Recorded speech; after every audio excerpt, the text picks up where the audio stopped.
Jai Sri Swaminarayan, all the students of standard 7, welcome in my lecture, Social Science, continue revision unit. Dear student,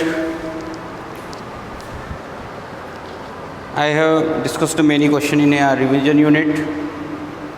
Today, I am going to discuss about the two questions,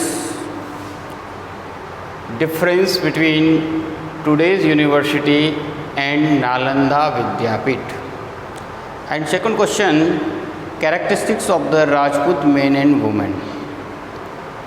student, आज हम दो questions के ऊपर discuss करने जा रहे हैं और फर्स्ट क्वेश्चन है आधुनिक जो यूनिवर्सिटी हैं एवं नालंदा यूनिवर्सिटी के अंदर क्या अंतर है।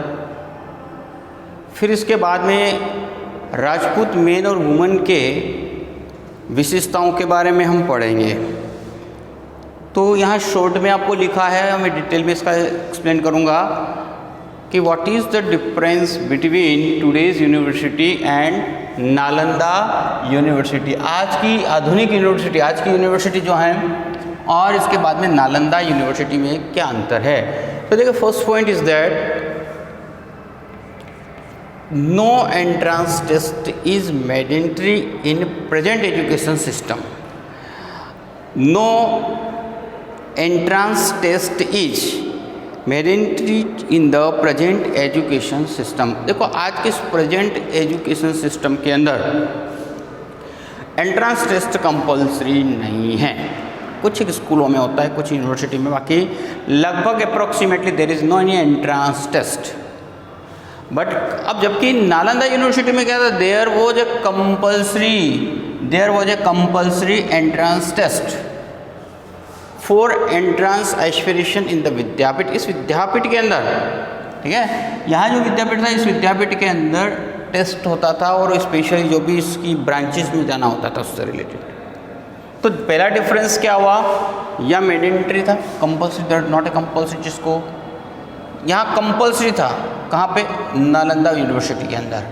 तो फर्स्ट आंसर क्या होगा, no entrance test is mandatory in present education system, but in the Nalanda university there was a compulsory entrance test for entrance aspirants in the vidyapeeth. विद्यापीठ में जिन विद्यार्थी को आना होता था, उन विद्या के लिए उन्हें टेस्ट देना कंपल्सरी था। दूसरा, यहाँ lodging and dining is chargeable in the hostels of today's. अब दूसरा जो पॉइंट है उसमें क्या है, lodging and dining is chargeable in the hostel of present educational institution. आज की इंस्टीट्यूशन के अंदर आप लोग हॉस्टल में रहेंगे तो वहाँ के लिए आपको लॉज, रहने का और खाने के लिए आपको चार्ज देना पड़ता है, जबकि lodging and dining was free of the charge for student in this vidyapeeth. Nalanda विद्यापीठ के अंदर ऐसी कोई चार्ज नहीं लगाए जाते थे, lodging and dining was free था, ठीक है, रहना और खाना दोनों वहाँ पे फ्री ऑफ कॉस्ट पे था। There is no any charge for the student in the vidyapeeth. तो वापस से सेकंड नंबर का क्या है, लॉजिंग की बात आती है, लॉजिंग एंड डाइनिंग ये चार्जेबल है। आज के एजुकेशन सिस्टम्स के अंदर they are chargeable in hostel. Hostel में यदि स्टूडेंट रहता है तो यहाँ चार्जेबल है, चार्ज देना होता है, जबकि lodging and dining was free, यहाँ पे फ्री ऑफ कॉस्ट होता था, free of charge for student in Nalanda university. Third point, fees are charge to study in the present education institution. आज के इस प्रेजेंट एजुकेशन के अंदर बच्चों से फीस ली जाती है, जबकि नालंदा यूनिवर्सिटी के अंदर no fees was charged, no fees was charge, fees नहीं ली जाती थी। और आज के इसमें चार्ज, विदाउट चार्ज एजुकेशन होता ही नहीं है। तो fees are charge to study in present educational institution. आधुनिक जो हमारे सिस्टम्स हैं उसके अंदर फीस चार्ज लगाया जाता है। No fees was charge from the student studying in this vidyapeeth. लेकिन जो नालंदा विश्वविद्यालय में जो बच्चे पढ़ते थे उन बच्चों के लिए यहाँ कोई चार्जेस नहीं होता था। They have no any kind of charges here, है ना, उनके लिए कोई चार्ज नहीं होता। अब fourth point is the mass education का। अब देखो आज का जो एजुकेशन है, एक स्टूडेंट एक क्लास के अंदर 60, 70, 80, 40 स्टूडेंट बैठते हैं, मतलब मास education is imparted in mass education is imparted in present educational institutions, so teacher cannot pay enough attention to the every student individually। आज का जो हमारा एजुकेशन है मास एजुकेशन है, भरी भरी क्लास के अंदर, है ना, तो अब उसकी वजह से आज का जो टीचर है वो not paying attention in individually attention नहीं दे पाता था, जबकि teachers paid personal attention to student in this vidyapeeth. इस विद्यापीठ में ज़्यादा से ज़्यादा एक क्लास के अंदर 20 से 22 की बात आती है, 20 स्टूडेंट होते थे। So here every teacher can paid the personal attention to the student को पर्सनली अटेंड कर सकते थे, उनका ध्यान रख सकते थे। तो देखो यह आज की और नालंदा यूनिवर्सिटी के अंदर क्या डिफरेंस था, वापस मैं एक बार वापस बता देता हूँ। No entrance test is mandatory, वहाँ पे कोई एंट्रेंस टेस्ट अभी की आज के उसमें नहीं है, कुछ एक जगह पर हो सकता है। फिर इसके बाद में लॉजिंग और डाइनिंग का जो चार्जेबल होता है, चार्जेबल है ये दोनों चीज़ें। हॉस्टल में रहता है स्टूडेंट को, स्टूडेंट हैव टू पे द, है ना, हॉस्टल में रहने की और खाने की दोनों के लिए पे करना होता है। Fees are charge to the study, ठीक है, फीस देनी पड़ती है। और मास एजुकेशन का मतलब है यहाँ ज़्यादा से ज़्यादा बच्चे बिठा करके पढ़ाए जाने की। So individual attention should be not be given by the teachers, तो नहीं दिया जाना, दे कुड नॉट, ओके। जो यहाँ पर्सनल जो जिस तरह से एक एक स्टूडेंट का ध्यान रखना असंभव बात है आज की इस एजुकेशन पद्धति में। अब यहाँ पे जो नालंदा यूनिवर्सिटी थी, there was a compulsory entrance test था, स्पेशली जो भी ऐसे एंट्रेंस था फॉर द एंट्रेंस एस्पिरेंट के लिए, और इन विद्यापीठ के अंदर। दूसरा था lodging and dining was free, वहाँ पे कोई चार्ज नहीं लगता था, बच्चों को फ्री में रखा जाता था, है ना, स्टूडेंट्स को free of charge, free of cost पे रखा जाता था, वहाँ उनको कोई चार्ज नहीं देना होता था। देखो नालंदा यूनिवर्सिटी के अंदर 100 villages given by the king, है ना, हर्षवर्धन ने 100 गाँव दे रखे थे उन यूनिवर्सिटी को मेंटेन करने के लिए। उनसे जो कुछ भी प्राप्त होता था टैक्स में, उससे पूरी यूनिवर्सिटी मेंटेन करते थे। तो इसलिए देखो यहाँ पे उनको बच्चों को कोई फीस और चार्ज नहीं दिया जाता था। और मास एजुकेशन की बात आती है, आज के इस आधुनिक युग में मास एजुकेशन दिया जाता है। There is teacher can not be pay the fully attention on the individually, intention नहीं कर सकता है किसी, जबकि यहाँ पे टीचर्स पेड पर्सनल अटेंशन, क्योंकि यहाँ पे बहुत ही very rare few students in the class के अंदर एक टीचर्स को एक डिस्ट्रीब्यूटेड दिए जाते थे, बांटे जाते थे और उससे उसकी पढ़ाई करनी। तो इससे डिफरेंस बिटवीन टूडेज एंड उसके क्वेश्चंस को पूरा कर लिखेंगे। ये मैंने केवल मेन पॉइंट ही लिखे हैं, इसको डिटेल में आप लिखे हैं। अब यहाँ characteristics of the Rajput main and woman. देखो हमारे देश के अंदर वीरता की बहुत कहानी, चाहे वो सिद्धराज जयसिंह थे या प्रताप थे या पृथ्वीराज चौहान, है ना, या राणा सांगा की बात करें या अन्य भीमदेव की बात करें, है ना, यहाँ वीरता की बहुत बड़ी कहानियाँ हैं। और इस वीरता की कहानियों के अंदर हम जो पढ़ने जा रहे हैं राजपूत मेन और फीमेल के अंदर जो कैरेक्टरिस्टिक्स थी, the characteristics of the Rajput are as follows. देखिए यहाँ पे मेल और फीमेल दोनों के लिए यहाँ पे दे रखा है। अब मेल के लिए, मेन के लिए जो थी कैसे थे, they were brave and adventurous. Rajput were brave and adventurous. Rajput जो मेन थे वो क्या थे, ब्रेव और एडवेंचरियस, बहादुर थे, युद्ध में कौशल थे, मरने के लिए नहीं डरते थे। They felt proud in laying down their lives for their country. अपने देश के लिए मरने तक के लिए, मतलब अपने आप को कैसा महसूस करते थे, गर्व महसूस करते थे, अपने जीवन तक का बलिदान दे देते थे, है ना। तो दे फेल्ट प्राउड, वे कैसा महसूस करते थे, कैसा अनुभव करते थे, गर्व। Laying down their lives for their country, अपने देश के लिए जीवन देने के लिए भी मतलब यार तो अपने आप को कैसा महसूस करते, गर्व महसूस करते थे। They never retreated in the battle field, दे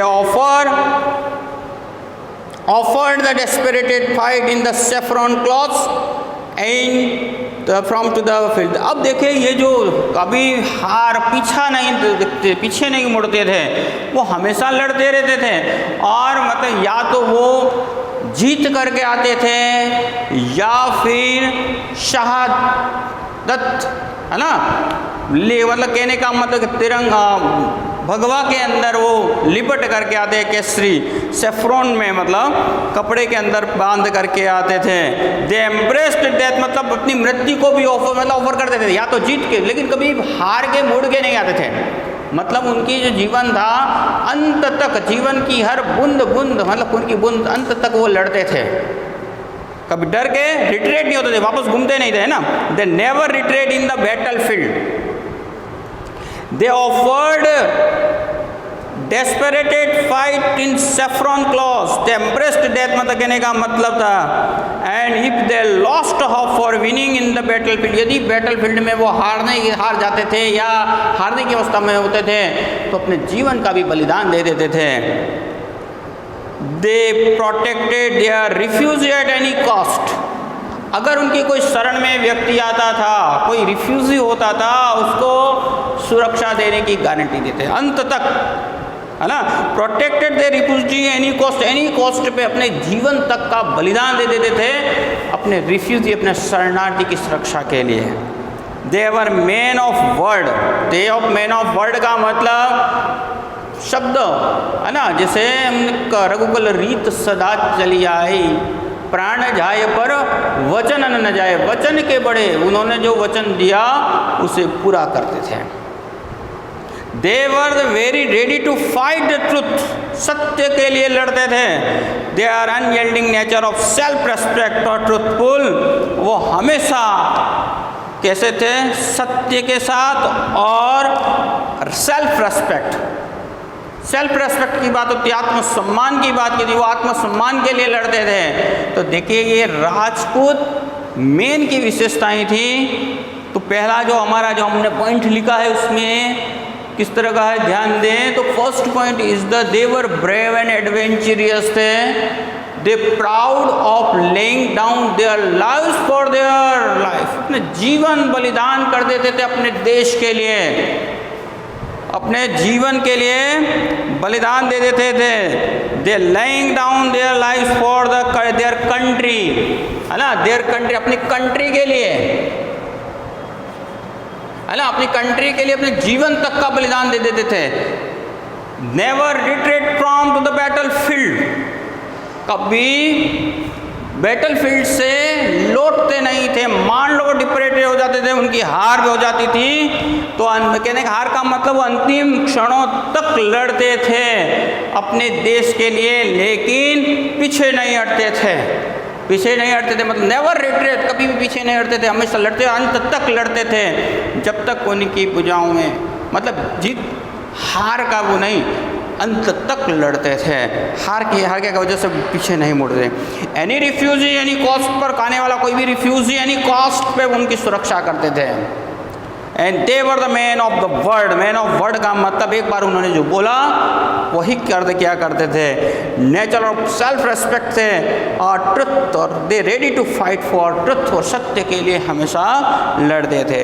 अब नाउ यहाँ जो कैरेक्टरिस्टिक्स है वुमन की, वुमन भी जिस तरह मेन ब्रेव थे, like woman were also be, woman were fearless, they were fearless, they were known for their self immolation on the prayer and the husband and their fearlessness। वो इसी fearlessness, मान लो उनके पति की मृत्यु युद्ध के मैदान में हो जाती थी तो वो सती हो जाती थी, fearless, पता उनके पति के शव के साथ जल जाती थी।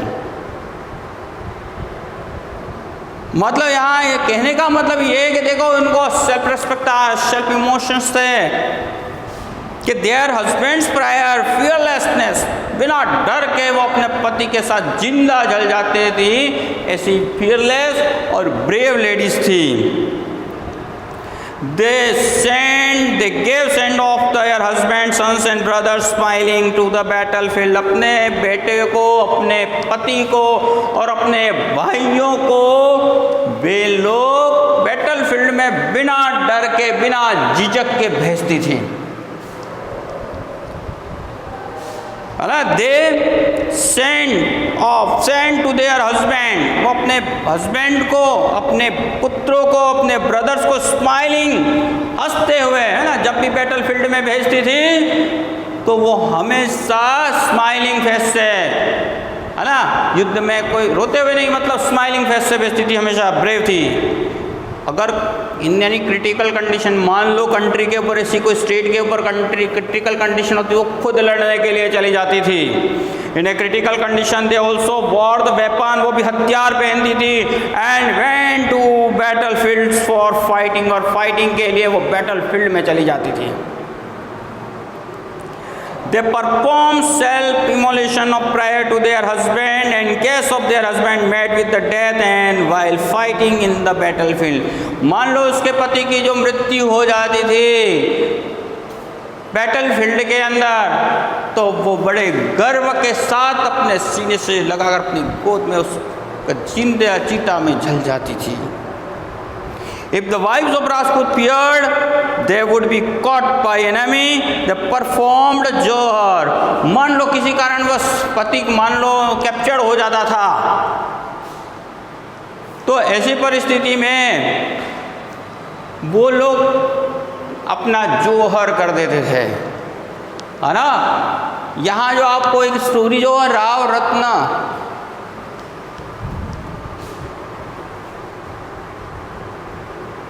रतन सिंह, है ना, राव रतन सिंह की जो पत्नी पद्मिनी, राव रतन सिंह को धोखे से अलाउद्दीन खिलजी ने उसे कैप्चर कर दिया था, और जब धोखे से उसको कैप्चर कर दिया तो उसके लिए ओनारा जो अलाउद्दीन की सेना, अलाउद्दीन सहित चित्तौड़गढ़ के दुर्ग पर जब आ रहे थे, जब ऐसी स्थिति को देखे तो उसने अपने 1600 दासियों के साथ में आत्मदाह कर दिया। परफॉर्म्ड जोहर, उसने जोहर किया, है ना, स्वयं ने चिता जला करके उसमें वो राख हो गए, लेकिन उसने अलाउद्दीन खिलजी की बात को नहीं स्वीकारा। उसको पकड़ लिया धोखे से, और पकड़ करके जब ले गए, और ऐसी स्थिति में क्या करा महिला ने, लेकिन अपने आप को उसने जोहर कर दिया। तो डियर स्टूडेंट, आज के हमने 2 क्वेश्चंस किए हैं। फर्स्ट क्वेश्चन है different between today's university and Nalanda university and the characteristics of the Rajput man and woman. अच्छी तरह से ध्यान रखना, जो लोग हम लोग रिविजन्स कर रहे हैं, इन क्वेश्चंस को लिख करके साथ में तैयार करते रहना है ना। ये क्वेश्चंस 2 नंबर के केवल हमने मेजर पॉइंट, दोनों में मेजरमेंट पॉइंट लिखे, आपको इसको डिटेल में लिखेंगे और लिख करके इन्हें तैयार करेंगे। जय Shri Swaminarayan. And I will check, मैं चेक करूँगा, और मुझे आप अपने होमवर्क वाले ग्रुप के अंदर लिख करके सेंड करें। जय श्री स्वामीनारायण।